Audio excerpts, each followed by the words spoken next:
From the end of a 5,125-year calendar to a terrifying prediction, today we look at apocalypses that never happened.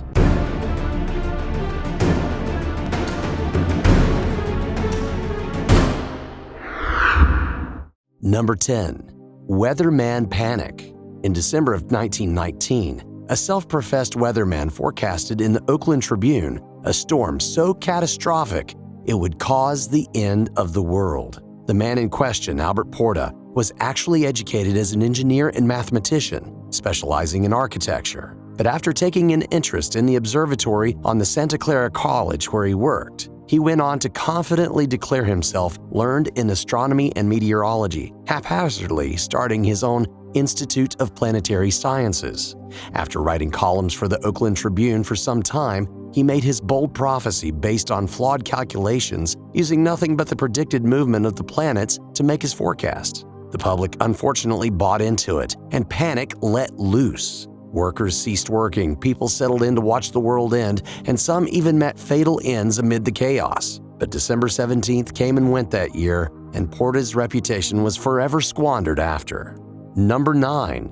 Jehovah's Witnesses. The Jehovah's Witness group was birthed by a man named Charles Taze Russell, who led the Bible student movement in the 1870s, convincing believers that Jesus Christ would return before the Battle of Armageddon. This would cement the supposed end of the world as we know it, albeit in order to make room for the kingdom of God to remain a focal point in the teachings of Jehovah's Witnesses. Originally, Russell had claimed that Christ had already returned in 1874 in preparation for the coming Judgment Day in 1914. But when that didn't come to pass, other leaders in the religious group would predict 1915 instead, then 1918. These prophecies continued in this way, supposing the end of the world in 1920, 1925, 1941, 1975, and 1994, all of which obviously never came to fruition. Number 8. UFO Prophets. Since the 1950s, individuals have blended their biblically apocalyptic fears with their anxiety of extraterrestrials. One of the more popular accounts came into the hands of Dorothy Martin, a woman who had dabbled in automatic writing, a purported psychic ability in which one writes without consciously considering the words they put to paper. Much of her beliefs came from L. Ron Hubbard's Dianetics system, a precursor to modern-day Scientology. Through her writings, she came to lead a group of followers called the Seekers, convincing them that she had received a psychic message from the planet Clarion. Martin and her group prepared for the arrival of a flying saucer to provide them safe exit as the world was to end in a global flood scheduled for December 21st, 1954. When this didn't come to happen, Martin was driven into hiding as threats of arrest and commitment to a psychiatric ward loomed. Number 7. The Jupiter Effect.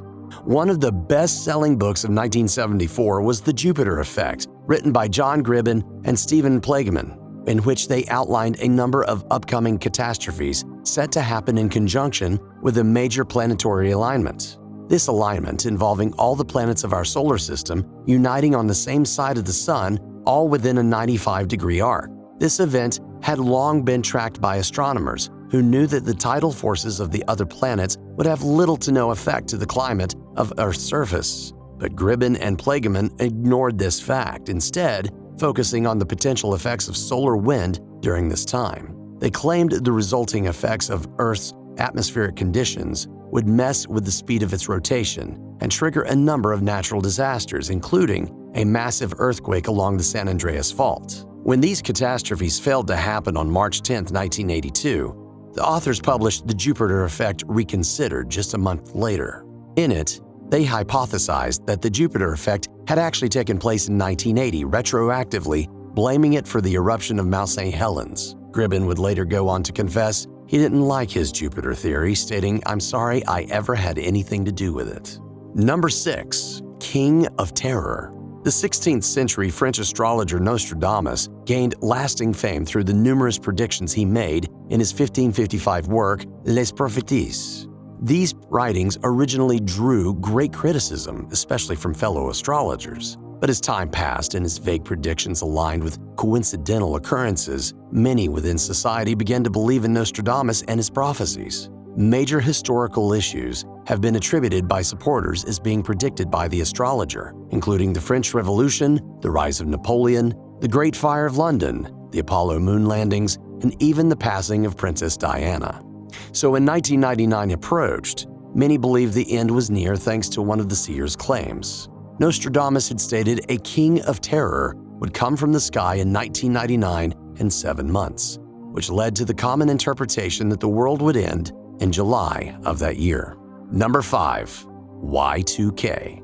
As the turn of the millennium approached, a new panic washed over the world, originally dubbed the year 2000 problem, before popular media would shorten it to simply Y2K. Fears arose when it became popularly known that a number of impending issues faced modern computers with the upcoming change in date. The chief concern experts faced was the fact that many programs tracked the date based on the last 2 numbers of the year. This made the year 2000 essentially identical to 1900, setting up potentially disastrous consequences for automated systems tracking for day-to-day updates. On top of this issue, many programmers had forgotten to make the year 2000 a leap year, operating off of the notion that years divisible by 100 years weren't leap years. In reality, there is a rule to the Gregorian calendar that states if a year is equally divisible by 400, it is a leap year. Unfortunately, the majority of computer programs were updated or fixed by their respective companies and developers in time for the new year. As clocks rolled into the year 2000, there were very few computer malfunctions reported, and Y2K remained an unrealized fear. Number 4. New Millennium. Though a somewhat polarizing figure, Pat Robertson enjoyed much success, first as a Southern Baptist minister, then as a televangelist, media mogul, and political commentator. In addition to playing a major role in popular Christianity, Robertson ran for political office as a Republican presidential candidate in 1988 and has remained linked to the party as a controversial conservative Christian voice. He is the host of the daily Christian television program The 700 Club and is also a best-selling author. In addition to these accomplishments, he actually incorrectly predicted the end of the world twice. First, in 1976, he claimed the apocalypse was upon us by the year 1982. He doubled down in May 1980, stating, "I guarantee you by the end of 1982, there is going to be a judgment on the world." When that didn't come to pass, Robertson wrote in his 1990 book, The New Millennium, that April 29, 2007, the Earth would be destroyed. His wrong prophecies earned Robertson a satirical Ig Nobel Prize in 2011 for teaching the world to be careful when making mathematical assumptions and calculations. Number 3. Mayan Countdown. The apocalypse that was meant to occur on December 21, 2012 was predicted nearly 2 millennia ago. From 250 to 900 AD, the Mayan civilization reigned strong in Central America, developing a complex culture and advancements such as writing systems and calendars. The Mesoamerican long count calendar had special methods of tracking the passage of time using units of measurements such as Baktun, the equivalent to 144,000 days.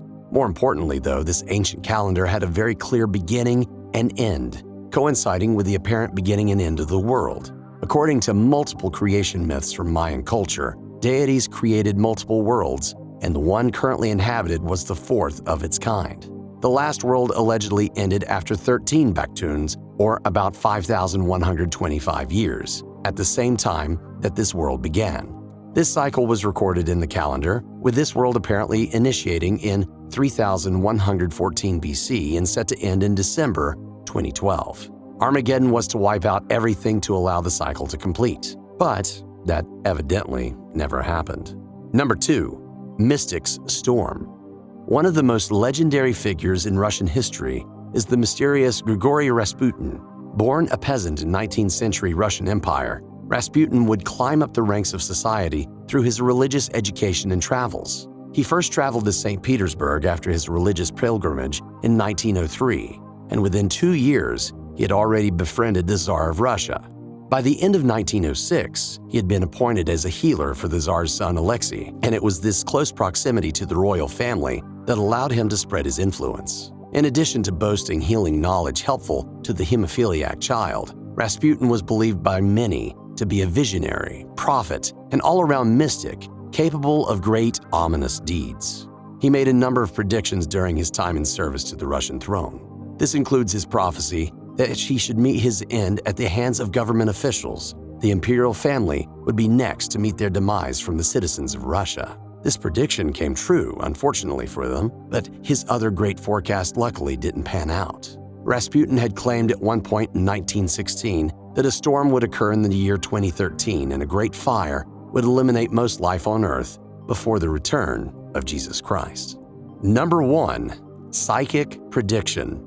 Mediums, astrologers, and psychics were all the rage in the mid-20th century, and among the most popular was Jean Dixon. Dixon was famous throughout the United States for certain predictions that proved true, such as the election and passing of President John F. Kennedy. She also gained great notoriety through the publishing of her 1965 biography, A Gift of Prophecy, The Phenomenal Jean Dixon, which sold 3 million copies. However, the majority of her predictions proved false, like when she divined at the last moment that Richard Nixon would actually win the 1960 election. These occasions were often overlooked, though, and readers of her syndicated astrology column continued to follow her devoutly. But in 1962, one of her most brazen predictions floundered as the planetary alignment she had announced would destroy the Earth failed to pass. She wasn't done, however, as Dixon would go on to predict one more Armageddon. This time, it is meant to take place in 2020.